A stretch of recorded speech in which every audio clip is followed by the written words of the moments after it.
Okay, so this video is going to be lubricating the WELLER racing clutch for X2, X4. It's a Yamaha Wolverine X2, X4. And like I mentioned earlier, it's somewhere in between of the HunterWorks dry clutch, or dry primary clutch, and the JBS greased. So we're going to be using the same grease HunterWorks uses. We're going to be using a little bit more of it. So I had to wait for some parts to come in. So while I was waiting, I went ahead and ordered some things that I was probably going to need. So I got the larger jar of Tink Seal so I can grease my secondary and primary with Tink Seal. Also replaced or bought new O-rings and seals for the secondary. And this is what I'm waiting on, is the spring cup here. So you can inspect this. It looks good. And there's a couple horror stories that I saw on the internet where one of these was just worn out really bad, needed replaced.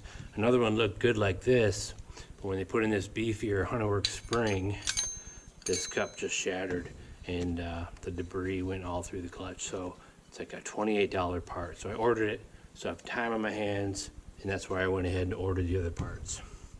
So like I said, this is a kind of a in between the other two types of clutches. So the first thing you want to do is blow all of this out with air. This comes right from the HunterWorks instructions. You know, there's debris in here from the machining, fingerprints, etc. So blow all of this out, and then we're going to wipe both of these surfaces down with brake cleaner and a rag, and we'll get the fix sheave ready to go because there's really nothing to do to that. So regular brake cleaner.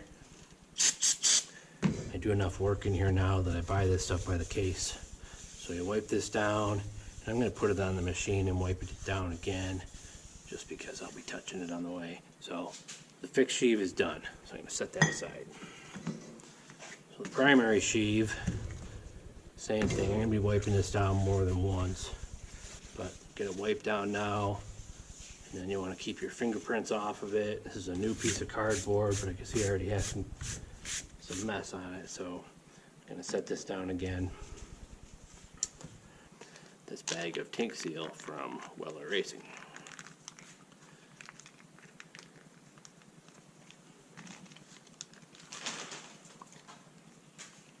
I guess the best way to get at this stuff is to just start sticking your finger in here. So well, with my clean hand and clean finger, you're going to want to put a light coating right around this surface here.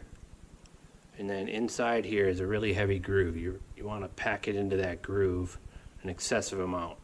And then light coating on the rest of it. It's probably not necessary, but it's way too much. So I'm just going to put this right here for now. So again, with this facing down, it's going to take a little bit off the side here. And you put a light coating down at the bottom of this. This is towards the machined surface. And then I'm going to take a heavier amount. I'm going to start packing it in that groove. Again, thanks to Todd over at HunterWorks for this tip on greasing these.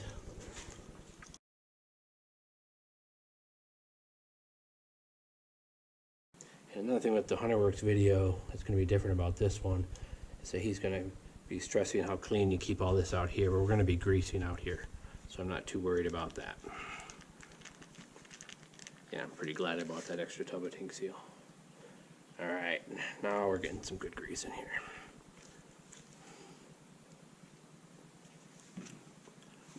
Okay, so I've got a good amount of grease on here.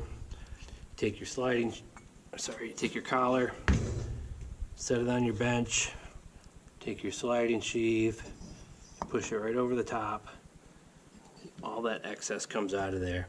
So at this point, your collar is ready to go on the machine. You're going to want to pull it out of here like this. And HunterWorks would say, go ahead and throw it on the machine. WELLER Racing wants us to grease the inside and outside of this collar, and then wipe the outside off. And if you read about how Tink Seal works, is once you get it on there, the coating becomes part of the metal itself. So we're going to grease the inside of this, And you could say that the outside is already greased from going through that sheave, but I'm just going to go ahead and put some on here anyway. Set that aside. So that's the instructions from Weller Racing on that collar. Lubricate the inside and the outside, and then wipe it off of the outside. Let's get back to the sheave itself. There's no particular way that these weights go in, they just drop in. So we're going to put a good amount of grease in each one of these spots where the weights go. So you know, you're putting in a pretty good amount. It might be easier to put it on the weight itself than trying to get it in here. It probably is. Let's try that on the next one. Just going to put a good amount of grease on here. They say don't over grease it. If you see how much JBS puts in here, this is a tiny amount. So what I'm trying to do is about the amount I can hold on the end of my finger is what I'm putting on each one of these. And just dropping them down in there.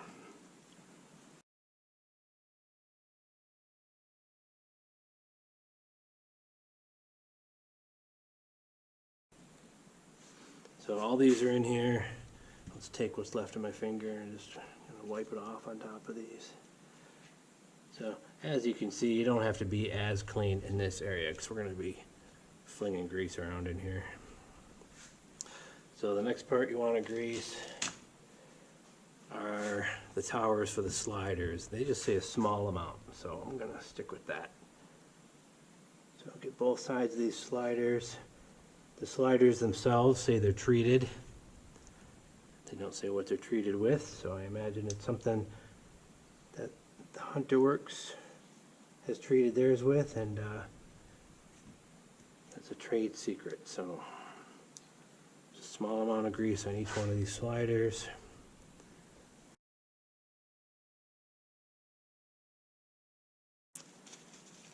So then another tip that comes from Todd over at Hunter Works is about this cam plate. So if you look at this cam plate, you can see where the sliders roll, and this edge up here, he called it very, very sharp. I didn't consider it to be that sharp, but I took his advice, and since we're going to be using, I mean, it already looks like I'm using all of this, but we might be using even more of this and coming further out to the edge. There's a little edge right on here, so you want to take a flat file and just file that down. It's just a couple files on here, nothing crazy on here, and just kind of smooth that off and get all the burrs, etc. off of there. Okay, so now we're moving on to the treated and coated plate sliders from Weller Racing. And these are OEM sliders. They've been treated, and there is a top and a bottom to these. So if you can see here on the camera, this part sticks out a little further. That's the bottom. So the cam plate's going to be riding in here like this. You want this little protrusion sticking out. So pop each of these in with the longer part towards the bottom.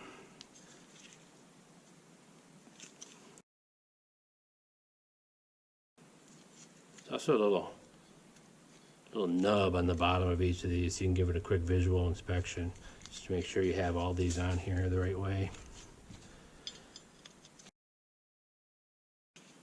And obviously, before I got this far with any of this, I spent quite some time cleaning it. So make sure your weights are all in the right place.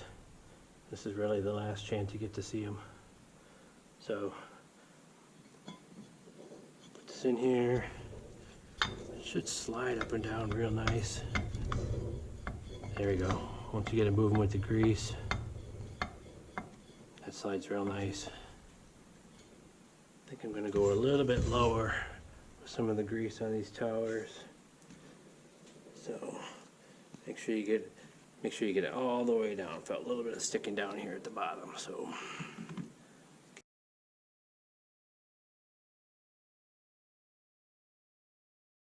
let's do this one more time. Just set this in here. Slide it up and down. Yeah, it moves real nice. Okay, so Now I want to put the dust cover back on, and okay, so I saved this O-ring. Yeah, looking back, I probably should have priced it out and just checked to see how much it cost. If it was like $3, $5, probably should have bought another one.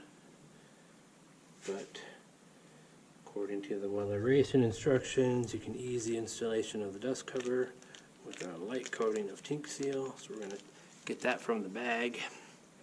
And we're going to go real light. Right around here. I don't even really want to see the color of it. Just like if you were greasing your old drum brakes. Just enough grease so you don't see any color. So let's get that on here. And again, I'm going to be using this shim.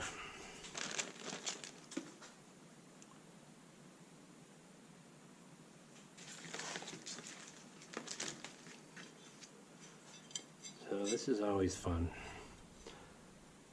Hopefully it's a little easier going on than it was coming back off. Sorry if my head's in the way. Get your holes lined up. In fact, I might even try to start a couple of screws in here just to keep it lined up.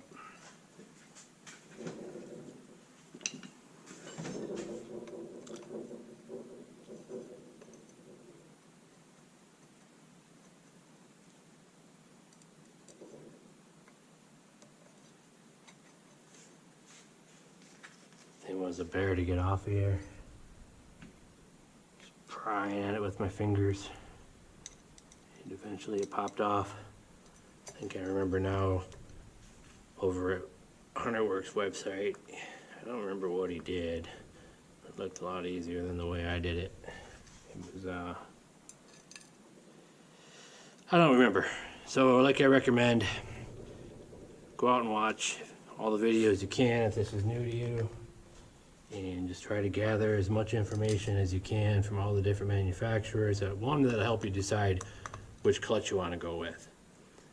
Two, it'll help you decide or help you see every issue you could run into. So you need to press this down. I'm going to have to touch this primary sheave, I think. Or the surface. Of course, I'm touching the sheave. I have to touch this surface. But yeah, there we go. I need to get this to slide all the way over that O-ring. Okay, that's pressed down all the way now. And the WELLER instructions actually say to put it down with this, tighten it down with the screws, or tighten the screws down evenly to take it down there. But I just shoved it on there first, and then I'll finish it up with these. So I'm gonna get these screws in here. I'm going to torque them down evenly, so I'll just do a crisscross pattern.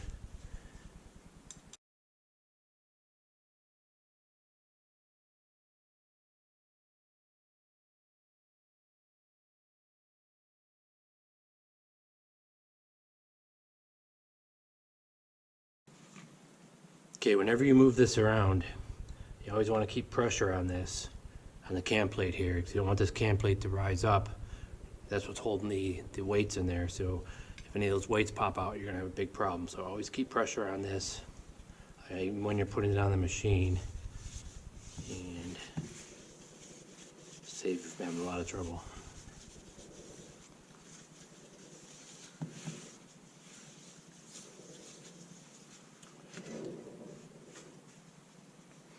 Okay, now let's revisit that collar. Get this out of the way.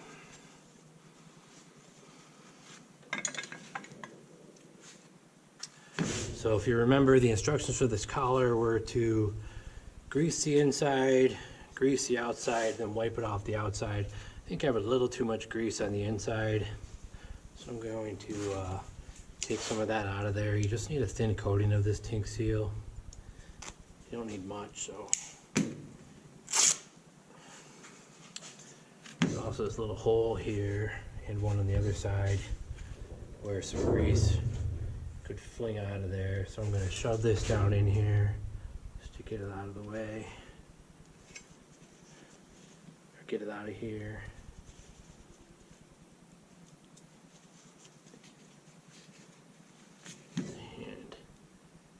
keep doing this. I'm going to shove this through the hole if I can. And I'll speed this along so I don't bore you guys with it.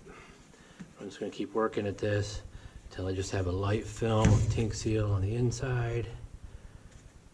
And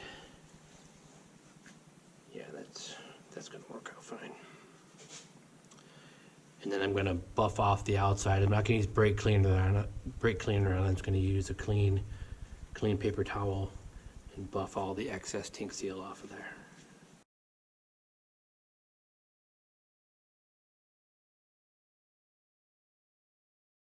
Okay, your primary sheave is fully ready to go on the machine, and as soon as my parts come in, my last part comes in, I'll be able to grease the secondary sheave.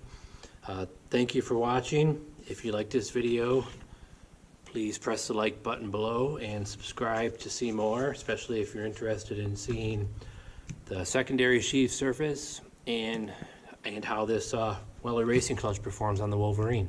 Thank you for watching.